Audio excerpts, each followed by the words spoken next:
زول في سونو مازال نزور بالدماغ سجد نوغال غاتي نظران دي تمورث الجزائر داينا الناس دي المالي دي القطر مياه تاسيك قرنكن ذن سايق لن في ربان شتاقيد نارس قد حمان يزول فلاش زول محمد بكير زول محمد زول وزارة الفريق مقرن قاسم زول فلاش زول إلا غاش قروش زول زول. Alors avant qu'on en parle, on va essayer de parler un peu du Qatar, comme on l'avait promis la semaine passée, mais j'aimerais qu'on dise un mot quand même sur Inamnas, et notamment du point de vue économique, Mas Dahmani. Assegilu zinu talana la غلقديش مازال تسوثو غالرا تروحوا لسيدري من ثمورت الجزائر كثورة. Non, je ne crois pas parce que Smith, d'abord il y a les réserves, et puis d'ailleurs si tu veux c'est l'usine qui est il y a en termes d'exportation, on est à 12-13% d'exportation, donc il n'y a pas d'impact. L'impact, tu sais, c'est à l'après. C'est au niveau des contrats, au niveau de... Parce que si tu veux, tu as beaucoup d'usines, beaucoup de... Tu sais, ils les ont rapatriés en Norvège, ils les ont rapatriés dans leur pays, etc. Le problème aujourd'hui, ça va être ça. Même si, comment ils vont reprendre, quel type de contrat, etc. C'est ça l'enjeu. Est-ce qu'il y a risque que les sociétés étrangères quittent l'Algérie ou pas? Au niveau du contrat, il en reste. Maintenant, au niveau du personnel, il y a beaucoup de gens qui sont partis. Je pense strictement de production, on en a parlé la dernière fois, je pense qu'on n'en a pas, à court terme, on n'en a pas besoin. La production est liée, etc. Maintenant, dans les recherches, dans l'exploration, dans un certain nombre de un peu plus délicats, Dina, certainement on aura besoin, mais je pense qu'avec Dina Sah, le problème est de savoir quelle sera la réaction de l'Algérie, parce que la question qui se pose ici, c'est la question sécuritaire. Comment se fait-il que, on peut dire beaucoup de choses, hein. Est-ce que l'Algérie va renforcer, multiplier, etc., sur tous les points qui est-ce qu'elle va continuer comme avant? Voilà, c'est la question qui se pose.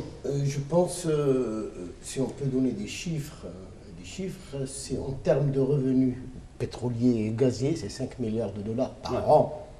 Donc, c'est pratiquement quelques millions de dollars de pertes sur les 3 jours d'incident.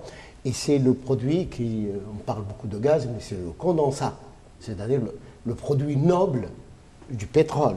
Et c'est un gisement absolument important qui est en termes de réserve, autour de 15% pour le gaz et 5% pour le pétrole. Donc en termes d'impact sur le revenu pétrolier algérien, pratiquement il n'y a pas d'impact. Le problème qui se pose, c'est sur la partie l'aire occidentale, si vous voulez, Ahnet, Insalah, parce que l'effort d'exploration démarre, il y a beaucoup de compagnies, et ça pose un problème parce que ce n'est pas une région suffisamment sécurisée. Non, ce qui veut que là il y a une bataille. Ce qui veut qu'il faudrait voir qu'il y a une bataille qui va se mener. Du côté des majors pétroliers, ils vont essayer de renforcer leur position et d'étendre leur influence. Donc ils vont se saisir de la question sécuritaire pour leurs propres intérêts.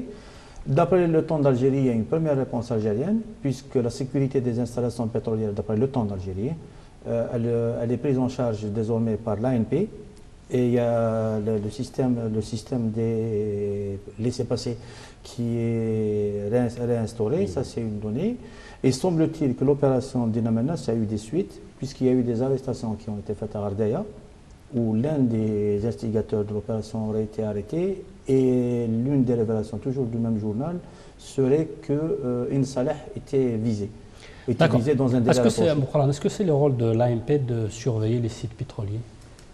Oui, je pense qu'effectivement, c'est l'ANP de surveiller les sites pétroliers. Jusque-là, c'était les entreprises privées. Mais je pense que maintenant, l'ANP sera à proximité des sites, alors qu'auparavant, elle était un peu éloignée des sites. Et je pense aussi que l'absence de vigilance a été remarqué avant cette opération de la part de l'ANP au niveau des sites. Mais maintenant, je pense que la vigilance va être redoublée.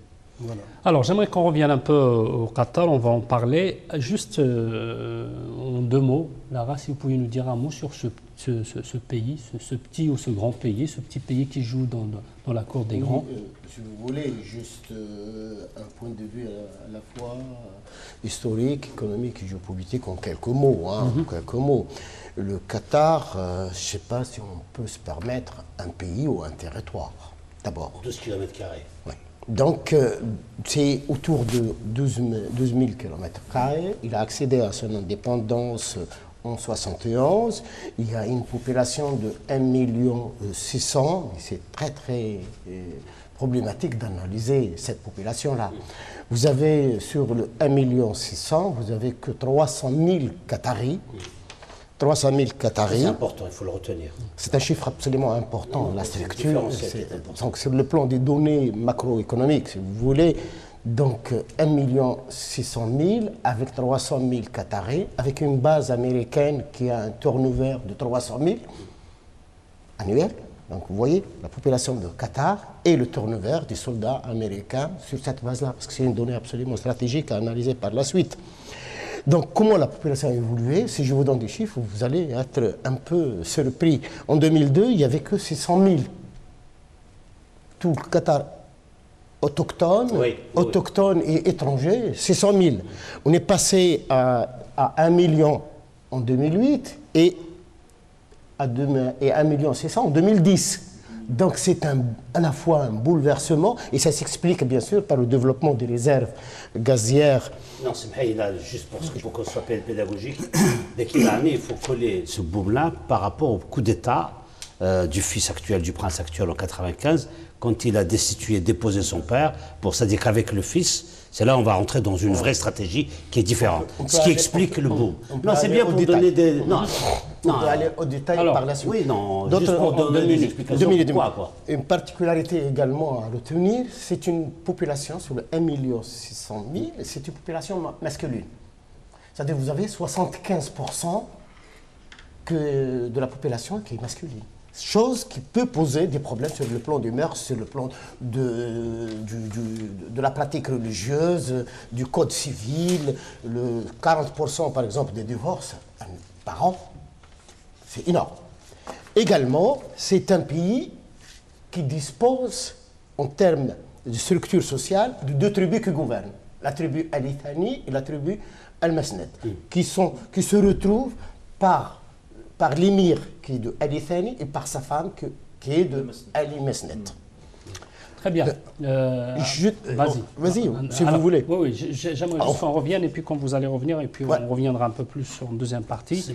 Alors avec quoi Juste un truc pour que ça parle, Rachid. Le revenu de richesse par tête d'habitant, c'est ça qui est important, par an. C'est 150 000 $ par an. C'est le premier... 104 300. 104 300. Ça dépend, c'est en raison en dollars ou en euros. En dollars. Voilà. Donc c'est ça qui est important. C'est le premier PIB par tête d'habitant. Je veux dire, un PIB par tête d'habitant à l'échelle mondiale, y compris américaine, y compris tout ce que tu veux, tu vois. Donc c'est très très important. Alors, quels sont les moyens? Un détail sur ce revenu, c'est qu'il a explosé. En 2008, il était autour de 75 000. Et en 2010, il a doublé. C'est ça. Chose qu'un pays qui explose, et qui fait exploser toute la région, Moyen-Orient et l'Afrique du Nord, avec.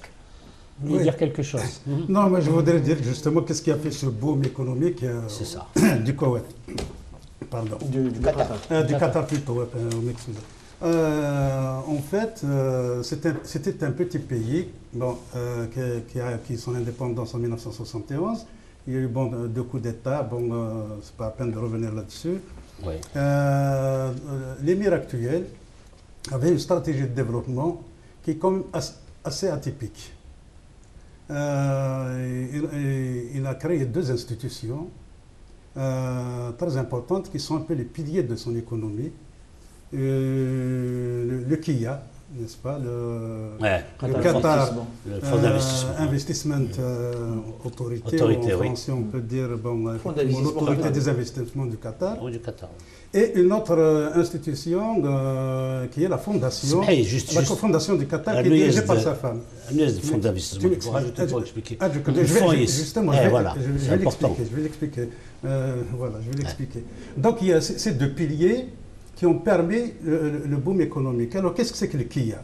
Le Qatar Investment Authority, c'est un fonds souverain qui est constitué d'un surplus de devises qui découle des exportations du gaz. Et ce fonds souverain est dirigé par le fils du Qatar lui-même. n'est-ce pas? Qu'est-ce que c'est que la fondation du Qatar? La fondation en fait, ça s'appelle la Fondation pour l'éducation, développement des sciences communautaires, qui est dirigée par sa femme. Cette institution s'occupe plutôt d'une politique d'éducation et de développement d'une élite scientifique au Qatar. Tout cela dans une économie libérale, mais attention, avec une planification de type soviétique. C'est-à-dire, c'est ça le paradoxe aussi. Très bien, alors vous avez parlé du Qatar, on reviendra un peu plus en deuxième partie après le journal sur... Mais juste, je fais un tour de table avant le journal. C'est un petit pays apparemment, 300 000 habitants. Pourquoi? Quel est son intérêt d'influencer? Quel est son intérêt de vouloir changer le monde, si je puis dire ainsi? Une minute chacun, et puis on reviendra en deuxième partie. Donc le Qatar, les amis l'ont dit, c'est la Corse, c'est le volume de la Corse à peu près. C'est l'île Corse, ses revenus sont les premiers revenus du monde, sa population, et c'est là la plus grande fragilité du Qatar, sa population est quasiment insignifiante. Donc on a un revenu immense, on a une concentration financière très étendue avec une population qui est très réduite. Ce qui pose le problème d'une stratégie de cet État. Théoriquement, il ne devrait pas avoir de prétention stratégique. Théoriquement, quand on voit, parce que la richesse, elle ne suffit pas. Il faut avoir d'autres piliers de puissance, que ce soit culturel, que ce soit démographique, etc. Et quand on essaye d'approcher la démarche du Qatar, on va voir qu'il y a des leviers qu'il utilise. Donc tu as le levier wahhabite, de l'idéologie wahhabite, qu'il dispute à l'Arabie Saoudite. Et tu as la crise qui existe dans le monde, qu'il prend, qu'il instrumentalise pour conquérir des parts de marché ailleurs, avec beaucoup d'interrogations. Alors, pareil, nous reviendrons en deuxième partie, parce qu'il y a le journal. Le Qatar, on l'a tous dit, donc son problème, c'est de disparaître. Donc ils ont compris deux choses, ça, donc ils ont un principe, tout s'achète sur la planète. Et deuxième principe, il faut exister, il faut survivre. Leur problème numéro un, c'est survivre, ne pas disparaître. Toute la stratégie va se développer là-dessus. Ce qui fait la particularité du Qatar et qui l'a rendu visible, je pense, c'est surtout les investissements qu'il a fait dans les pays occidentaux et qui l'ont rendu très visible. C'est ça. Et ces investissements sont des investissements tout azimut. Il n'y a pas un secteur d'activité économique où il n'y a pas de placement du Qatar. Très bien, on reviendra en deuxième partie. Pareil, là, on termine par vous. Moi, je pense qu'on aura le temps par la suite. Voilà. Si dans l'analyse de la structure de la population et du positionnement du Qatar, on peut comprendre. Si je cite des choses comme ça, par exemple, tout ce qui est emploi administratif, c'est les Égyptiens, les Soudanais, les Marocains. Tout ce qui est industrie gazière, c'est les Algériens. Tout ce qui est services commerciaux, c'est les Libanais et les Indo-Pakistanais. Donc, apparemment, c'est l'île des pirates. Si je peux résumer ça, avec 300 000 Américains, l'île de pirates. Et le devenir du monde, il se fait sur ce territoire-là. Très bien, on revient après le journal, on va en parler, vous avez bien compris, on va parler du Qatar, qui est un بعد ميساد نورال أنكم لمسلي سجيرة في القطر دوشوا يكتعرض هذه خدمة غادي تمورنا تمزغا أما غادي الجزائر لا ليبي تونس ناغ المالي من بعد هذا لاد من المغذ لونيس تمزد كواميس هادو على غرو نكون من بعد غميس أنكم لمسلينا غا في القطر سجيرة